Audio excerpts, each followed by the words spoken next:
Chapter 3, Part 1. The name of the Parsi scriptures. The sacred writings of the Parsis have usually been called Zend-Avesta by Europeans, but this is, without doubt, an inversion of the proper order of the words, as the Pahlavi books always style them. Avistak Vazand, Avesta and Zend, and this order is confirmed by the traditional as well as the critical and historical explanation of both terms.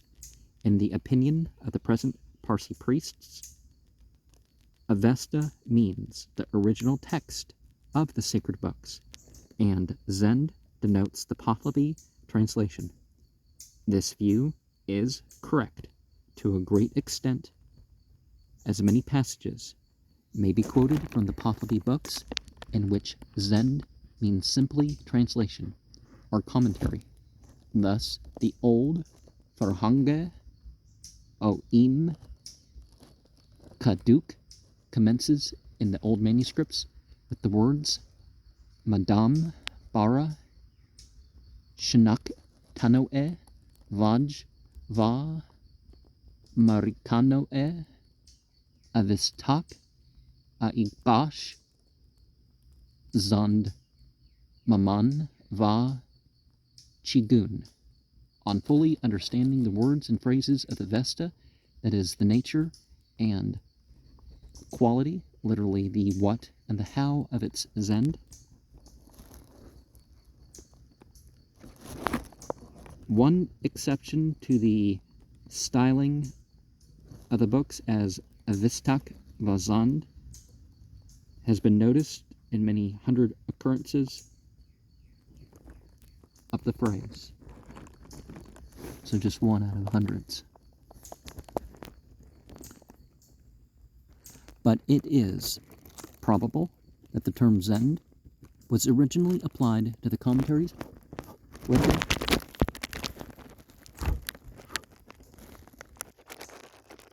in the same language as the Avesta.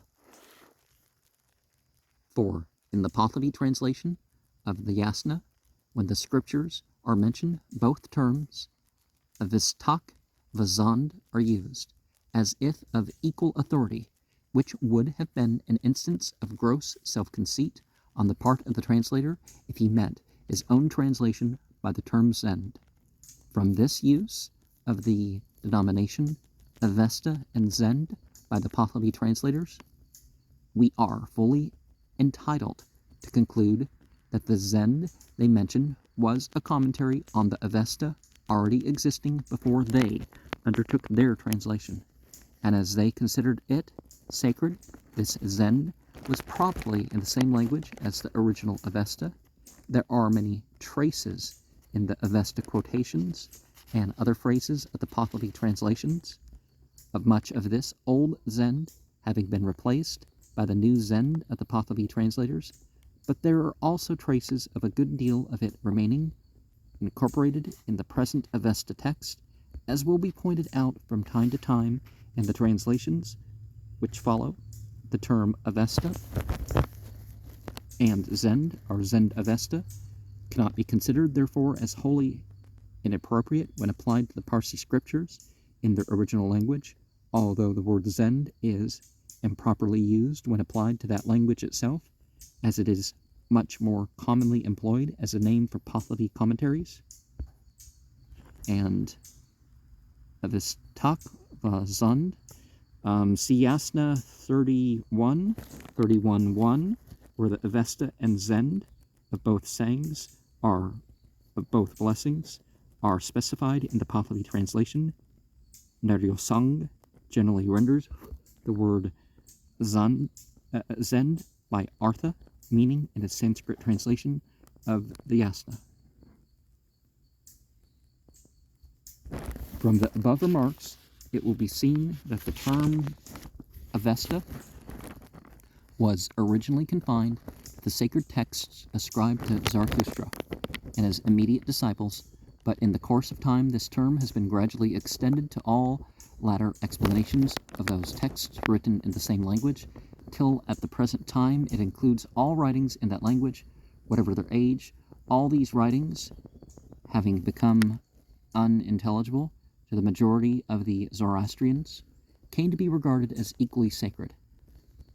The word Avesta does not occur in the sacred texts themselves with the meaning now attached to it, and it must not be confounded with the Sasanian epistan engraved on gems in the phrase epistan val yazdan, as this phrase is also found in the Pahlavi text with the meaning of prayers to God, whereas the Pahlavi epistak or Avesta, is a distinct word never used in that sense, which indeed would be inapplicable to 9/10 of the Avesta.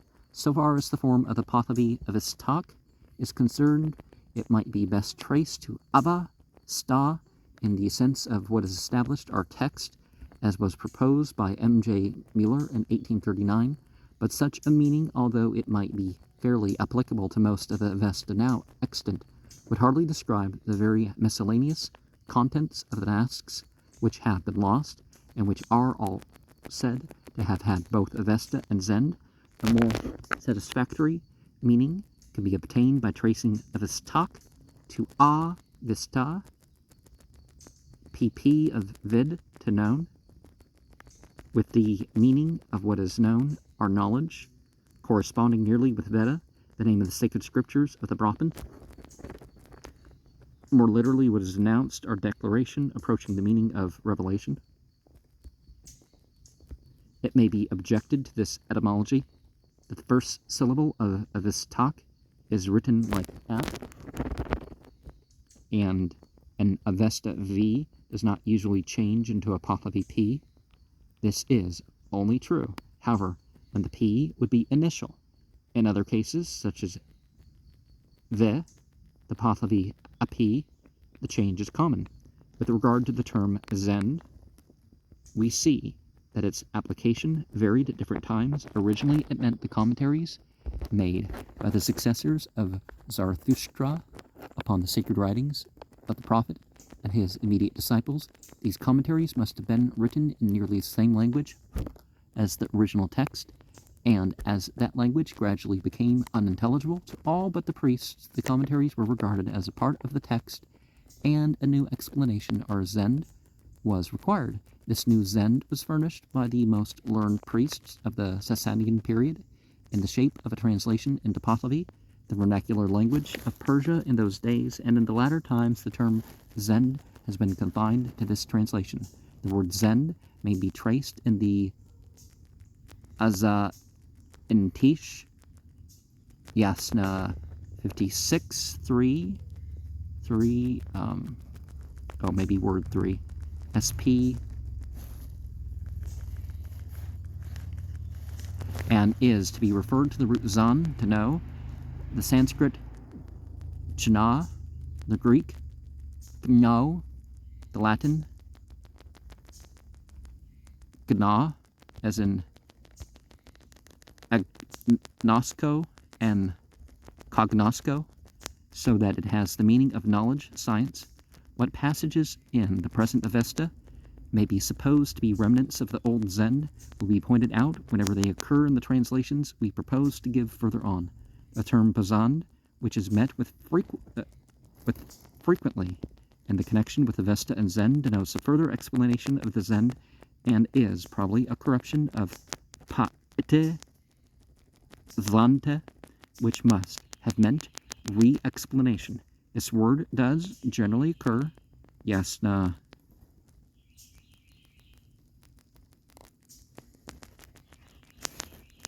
59-2 SP, but with a more general meaning. Some passages in the present Avesta will be pointed out in the translations further on, which may be supposed to represent an old Pazand in the Avesta language, but at present the term Pazand, as has already been shown in the second essay, is applied only to purely Iranian versions of the Pahlavi text, whether written in the Avesta or Persian characters, and to such parts of the Pahlavi texts as are not Khuzvarish.